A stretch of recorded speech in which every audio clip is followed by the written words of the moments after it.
Գաղտնիք չի տարիներ առաջ, որ Իրանը խնդրում էր, ասում էր, ես բերեմ իմ ծախսերի հաշվին, դնեմ Մեղրի գետի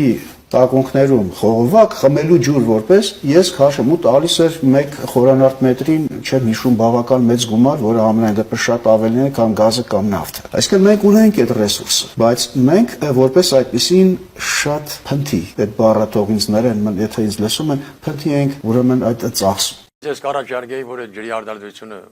կազմակերպվեր, Արաքսից մենք կարողանանք Արաքսի ջուրը, թե կորոշենք ինչ քանակությամբ, որպես խմելու ջուր տանք Պարսկաստանին։ Այսինքն դուք հենց Մեղրիում եք ուզում դառնել, որպեսզի միանգամից եւ ձեր զտիչը կարող է դա այնպես անել, որ այսպես խողովակներով մեծ քանակությամբ ջուր շոսի։ Ես ունեմ 2 տեսակի ջուր, որ կարող ենք միանշանակ միանգամից մաքրել ուղարկել եւ կարող ենք հարստացնել